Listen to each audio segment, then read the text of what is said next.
Reproductive health बहुत ही छोटा और इंटरेस्टिंग चैप्टर, शायद फेवरेट ही होगा बहुत लोगों का। तो इसमें सबसे पहले कॉन्ट्रासेप्टिव मेथड डिस्कस करेंगे। उसमें पहला है नेचुरल मेथड। नेचुरल मेथड में कोई साइड इफ़ेक्ट नहीं होता, तो साइड इफ़ेक्ट से बच जाते हैं। बाकी बहुत से जैसे हार्मोन रिलीजिंग इनके बहुत सारे साइड इफ़ेक्ट्स होते हैं। तो पहला है पीरियोडिक एब्स्टिनेंस। तो इसमें अवॉइड करना है आपको coitus for 10th to 17th day of menstrual cycle. तो मेंस्ट्रुअल साइकिल में 10th to 17th डे पे सबसे ज़्यादा ओव्यूलेशन होने के चांसेस होते हैं। तो यहाँ आप अगर कॉपुलेशन ना करें तो फर्टिलाइजेशन नहीं होगा। विड्रॉल मेथड या कॉइटस इंटरप्टस जिसे बोलते हैं, तो विड्रॉल ऑफ पेनिस। तो पेनिस को आप विड्रॉ कर लेंगे बिफोर इजैकुलेशन, तो फर्टिलाइजेशन नहीं होगा। Lactational amenorrhoea. लैक्टेशनल एमेनोरिया मतलब जब बर्थ होता है बेबी का, तो effective only up to maximum period of 6 month of intense lactation. तो जब लैक्टेशन हो रहा होता है 6 मंथ तक, इंटेंस लैक्टेशन हो रहा होता है, तो उस समय ओवुलेशन ही नहीं होता। तो अब ओवुलेशन नहीं होगा तो फर्टिलाइजेशन नहीं होगा। Barrier method. बैरियर मेथड में है पहला condom made up of latex sheath. Both male and female condom available है मार्केट पे। निरोध गवर्नमेंट सप्लाइड कॉन्डम है, मेल कॉन्डम। और diaphragms, cervical caps and vaults are barrier method for females के लिए हैं, और ये बार बार यूज़ किए जा सकते हैं।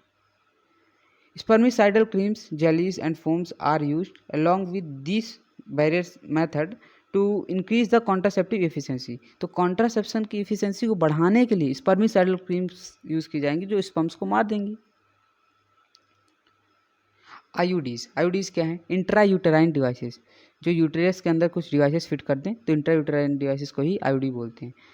मान लो नॉन मेडिकेटेड आईयूडी है, इसे लिप्स लूप कहते हैं। तो लिप्स लूप ये जो है ये क्या करती है? Increase phagocytosis of sperms with in the uterus. तो जब भी हमारे बॉडी पे कोई फॉरेन मटेरियल इंसर्ट कर दिया जाएगा तो हमारी बॉडी की फैगोसाइटोसिस नेचर बढ़ जाती है। अब फैगोसाइटोसिस नेचर बढ़ने की वजह से जब भी अब स्पर्म्स आएंगे तो उस स्पर्म्स को फैगोसाइटोसिस करके ही मार दिया जाएगा। कॉपर रिलीजिंग आयोडी, कॉपर टी या कॉपर 7, मल्टीलोड 375, ये सब कॉपर रिलीजिंग है। मल्टीलोड 375 में 375 टर्म्स होते हैं कॉपर के। सप्रेस स्पर्म मोर्टेलिटी, स्पर्म की मोर्टेलिटी को डिक्रीज कर देंगे तो इससे फर्टिलाइजेशन नहीं होगा। हार्मोन रिलीजिंग आयोडीज, तो हार्मोन जो रिलीज करेंगी जैसे प्रोजेस्टासार्ट, तो प्रोजेस्टेरॉन रिलीज करेगी तो प्रोजेस्टासार्ट बोल दिए। LNG-20, LNG-20 क्या है? हार्मोन रिलीजिंग ही है, और इसमें एन आ रहा है तो हार्मोन में भी एन आ रहा है तो हार्मोन रिलीजिंग है मान लो। Make uterus unsuitable for implantation and cervix hostile to sperm mortality. तो स्पर्म मोर्टेलिटी ये भी कम कर रहा है, लेकिन कैसे? सर्विक्स की वजह से, और यूट्रस को अनसुटेबल बना रहा है तो इम्प्लांटेशन भी नहीं होगा। ओरल कॉन्ट्रासेप्टिव पिल्स, तो इसमें भी हार्मोन्स ही होंगे, हार्मोनल पिल ही हैं ये। तो अब मान लो एस्ट्रोजन या पिल बस भी हो सकती हैं, या फिर प्रोजेस्टोजन पिल बस भी हो सकती हैं। अच्छा, प्रोजेस्टोजन और प्रोजेस्टेरॉन ये दोनों सेम ही है, हार्मोन तो सेम है लेकिन इनका ओरिजिन मैटर करता है। प्रोजेस्टोजन जो है वो केमिकली सिंथेसाइज्ड हार्मोन जो हम सिंथेसाइज करते हैं, लेकिन जो बॉडी सिंथेसाइज करती है वो प्रोजेस्टेरॉन है। तो एनसीईआरटी में हर बहुत जगह लिखा हुआ है प्रोजेस्टोजन, लेकिन हम लोग उसको प्रोजेस्टेरॉन ही पढ़ के आगे बढ़ जाते हैं। Inhibit ovulation and implantation as well as alter the quality of cervical mucus. तो ओव्यूलेशन का मेन काम होता है वो ईस्ट्रोजन करता है। तो पहले जब ईस्ट्रोजन का लेवल बढ़ता है उसके बाद ही एलएच सर्ज होता है तो ओव्यूलेशन होता है। तो ईस्ट्रोजन की वजह से ओव्यूलेशन हो रहा है, तो ईस्ट्रोजन का लेवल हम बढ़ा देंगे या कम कर देंगे, उसका लेवल अपने पिल के हिसाब से मेंटेन कर लेंगे तो फिर ओव्यूलेशन होगा ही नहीं। दूसरा है इम्प्लांटेशन। अब प्रोजेस्टेरॉन पिल है मान लो, तो इसमें इम्प्लांटेशन प्रिवेंट करेंगे। क्यों? क्योंकि प्रोजेस्टेरॉन को प्रेगनेंसी हार्मोन बोलते हैं, तो प्रेगनेंसी को प्रिवेंट करेगा। तो प्रेगनेंसी का ये भी तो काम है ना, जब फर्टिलाइजेशन हो गया है, एम्ब्रियो बन गया है, तो उसे इम्प्लांट करना, तो इम्प्लांटेशन ही नहीं होगा, हम लेवल चेंज कर देंगे हार्मोन्स का। तो daily pills, Mala D and Mala N, ये पिल्स डेली पिल्स के नाम है जो रोज़ खाना पड़ता है। Taken daily from 5th day to 21 day after 7 days gap.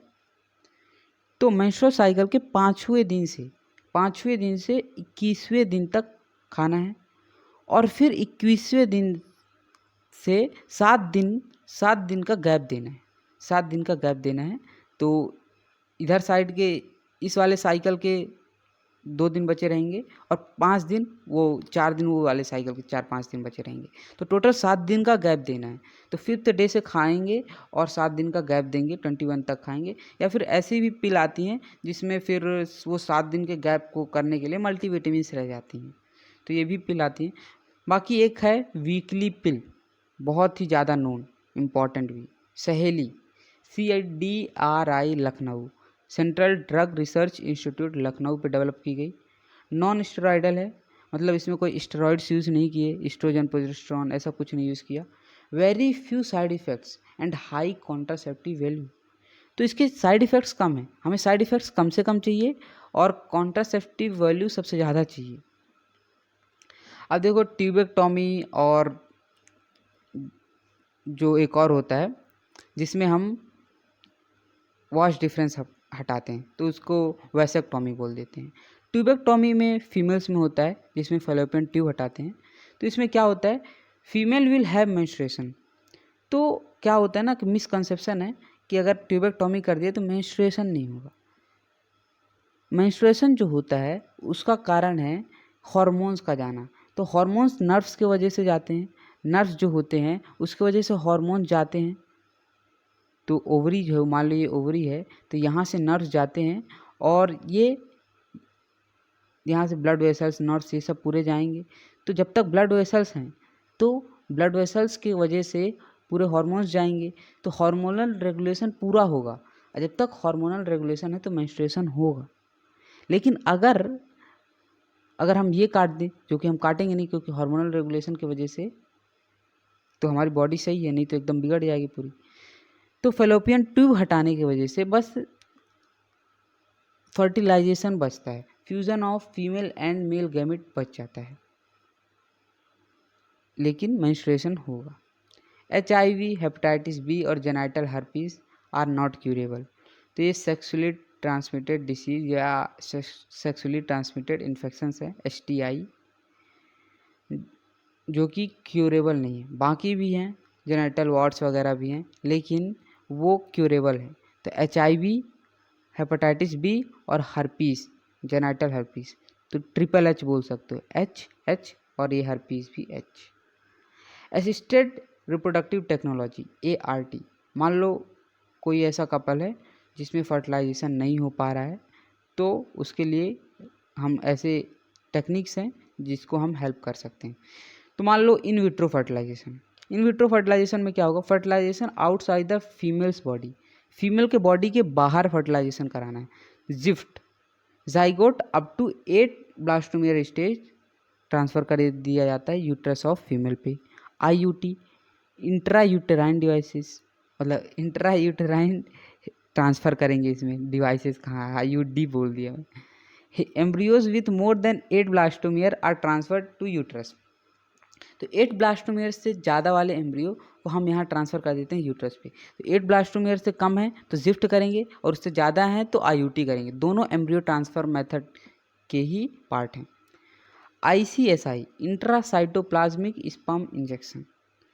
तो ये भी एक मेथड है जिसमें स्पर्म को हम इंजेक्ट कर देते हैं साइटोप्लाज्म के अंदर, मतलब जो ओवा है उसको बाहर निकालेंगे और उसके अंदर स्पर्म को इंजेक्ट कर देंगे।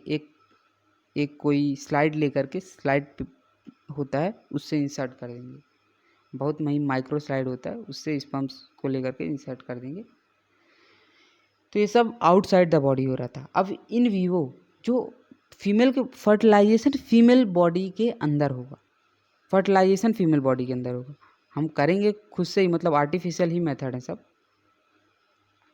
जिफ्ट क्या, गैमेट इंट्राफैलोपियन ट्रांसफ़र। तो transfer of ovum collected from a donor, एक डोनर से ओवम कलेक्ट करेंगे हम और उसको ट्रांसफ़र कर देंगे फीमेल बॉडी पे।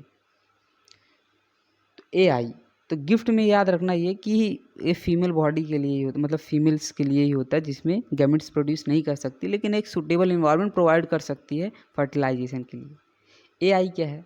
Artificial insemination.